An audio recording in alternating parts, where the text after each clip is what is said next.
Hello everyone, this is Susan Bradley for CSO Online. Over the weekend I dealt with a misbehaving server that reminded me that no matter how small or how large you are, you need to have a security disaster toolkit or a checklist at the ready should any event occur. But as we move away from on-premises servers to cloud servers, perhaps you need to review that checklist and see if there's any changes you need to make. At a minimum, you need to review your security checklist at least once a year, if not more often, and especially if you have any major migrations or big changes or plans in the works. Now, to start, NIST, the National Institute of Standards and Technology, have several documents online regarding disaster plans and checklists, and it's a way to get started. So if you don't have your own checklists, start here. In addition, the SANS organization has a disaster recovery plan policy and many other policy resources that you can check out on their site. Now, for many years, the standard operational procedure to deal with a device, especially one that you thought would be attacked or taken over, was you turned off the device and isolated them to ensure that you maintain the log files and evidence. Well, now the standard device, maybe it depends, depending on where the device is located and what exactly it is. Instead of taking the device offline, instead you may flip that device to an isolated network for future investigation. So don't just knee-jerk turn off the device. Think about where it is and what ways you have to access. When you're investigating workstations and servers, you'll want to ensure that your processes include backup the devices are made to ensure the system is in its impacted state. Before you restore something and before you put something back online, make sure you have a capture of it in its impacted state. You want those actual log files, you want those evidence, and especially in case there's some sort of FBI investigation you'll need later on. Often in recovery, in the zeal of trying to get back online, you don't think of maintaining evidence and you forget what to do.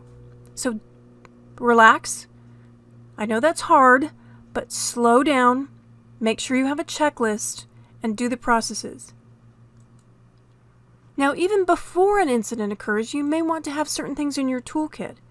For example, for servers that are in high-risk areas, you may want to install, or you do want to install, Sysmon from sysinternals, which, once installed on a system, remains resident across system reboots in order to monitor and log system activity to the Windows log file. The site GitHub Swift on Security has a sample Sysmon configuration that you'll want to check out. And of course, because attackers these days want to do lateral movement inside an organization, you'll want to install and use the Local Administrator Password Solution toolkit. Attackers gain network access through the use of targeted phishing attacks. From there, they'll use a variety of means to harvest hashes. And their goal is to get a local administrator password. Now, in the old days, we'd pick a local administrator password and use it throughout the network. These days, that's not a good idea, because once an attacker pops one password, they can get access to the entire network. So again, look into the Local Administrator Password Solution Toolkit to solve that issue. The next tool you want to bookmark, but not download, is something called the Microsoft Safety Scanner. It's a tool that scans and is triggered and is only available for use 10 days after being downloaded, because obviously you want the latest signature files included. You'll download it, you'll accept the terms, and you want to install it on a system in order to do a scan to see what's up. It will determine if there's any malicious files on your computer. The next thing you'll want to make sure you have is what's called a jump bag. And these things could be personal items or there could be tools. For example, if you'll be traveling someplace or going to some location, you may need to have a bag of personal items, toothbrush, toothpaste, clothes. These days with cloud computing, you'll want to make sure that you have bookmarked Azure portal links, licenses, ISOs of operating systems. The ability to have access to needed operating systems to be able to boot back into and restore from a backup is key to recovering quickly. So have documentation online as well as offline in various paper formats. Yes, old-fashioned paper. And make sure you have means to access such items as your firm's Azure portal, volume licensing centers, or other access to ISOs and product keys. You may want to have access to a corporate credit card or some other purchasing authorization in order to purchase resources and access to services. Think in terms of alternatives to your normal channels of communication. Remember, in a disaster, email or other means that you normally contact with each other may be offline. So have in that jump bag a list of contact information and alternative ways to contact key players. You'll want to review this on a regular basis. So here's some things you might want for an on-premise situation in a jump bag.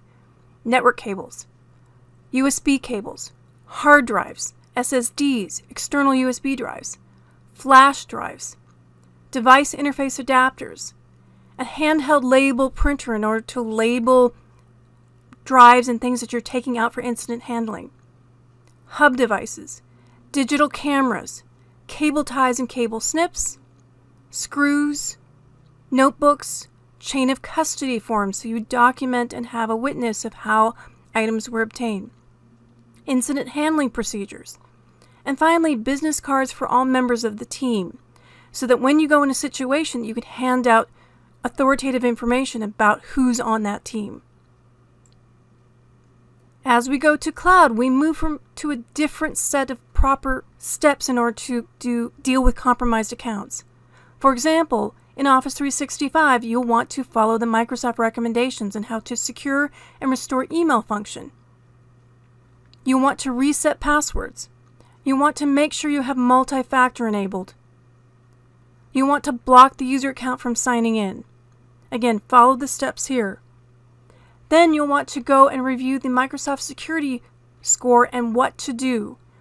If you haven't already, take a look at the security roadmap.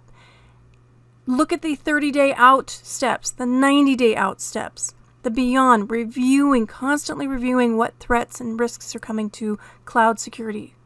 And finally, you want to review the Microsoft Secure Score. Here in my sample tenant, I have a lousy score. You want to get that total score higher. You want to be where the attackers go to somebody else that's easier to attack, not you. So take the time now, when you're not in the middle of a disaster, to plan on having one. Make sure you're ready for when the event occurs, not if. And of course, last but not least, join us on Tech Talk from IDG, the new YouTube channel, for the tech news of the day. Until next time, this is Susan Bradley for CSO Online. See you next time.